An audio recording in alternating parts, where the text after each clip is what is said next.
Okay, so today we're going to take a look at the genre that we're studying this week. And the genre is realistic fiction. So let's just take a look at what these two words mean. We know realistic means, you see that word real right there? The base word is real.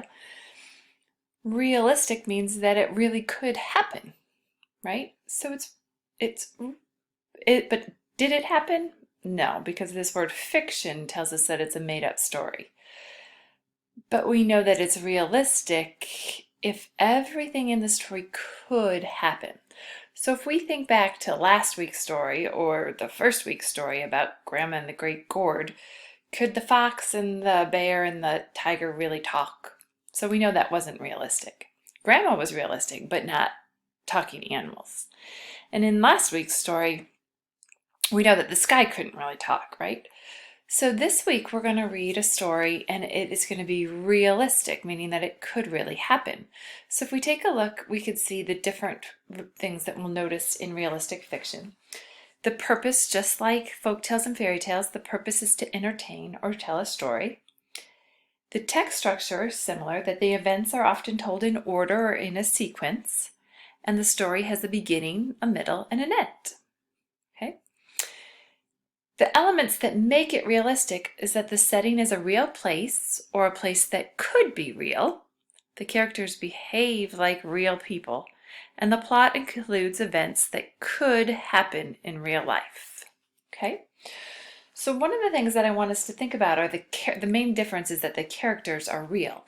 And there's two different types of characters. There's major characters and there are minor characters.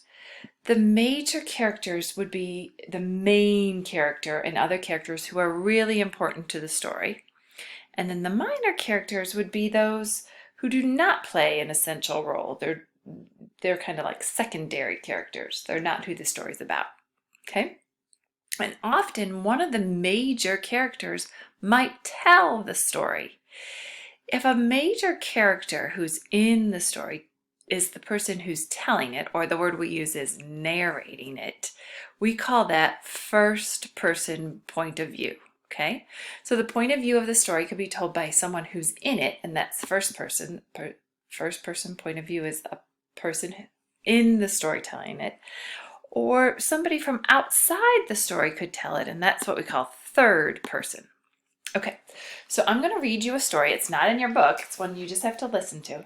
I'm going to read you a story, and then you're going to fill out the Google Doc to tell me some of these things that you noticed. Major characters, minor characters, who was telling the story, who was narrating the story, and then some things about the elements of if it's realistic fiction or not. And this story is called Feeling the Cold.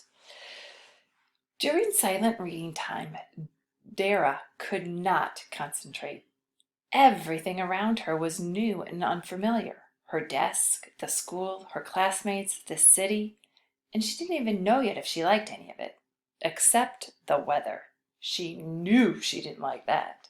It was bad enough to move in the middle of the school year, but she had also left warm, sunny Miami to live in Chicago where it was cold and snowy. "It's time to close your books and line up for recess," said the teacher, Mr. Marlowe. Everyone looked excited as they put away their books, gathered their coats, and quickly got in line. But not Dara. What good was recess in this weather, she thought to herself. She already felt cold inside the heated classroom. Outside, she might turn into an icicle. Once outside, Dara stood against the brick wall of the school and watched her classmates. A few of them were throwing snowballs, and suddenly one hit her in the face. Dara felt ready to cry, but before a single tear fell, two girls came up to her. One of them said, "Sorry about that. I bet your face stings." And then she dried Dara's face off with her scarf. Dara smiled a little. "Aren't you two freezing?" The other girl laughed. "Of course we are. It's winter in Chicago, after all. That's why we run around at recess. It warms us up. Well, a little." The girls led Dara to a fresh patch of snow. They taught her how to form a perfect snowball and launch it in the air. They also showed her how to use her arms and legs to make snow angels on the ground. When recess ended, Dara didn't feel cold anymore. In fact, she felt warm inside her heart. Okay, if you need to go back and listen to the story again, you can. But then you're going to fill out the Google Doc to tell me some of these things that you heard in this story called Feeling Cold. Some of the major characters, the minor characters, and then some things about the elements. But you'll see that on the doc. I'll ask you exactly what information I need from you. Okie doke. Have a great day.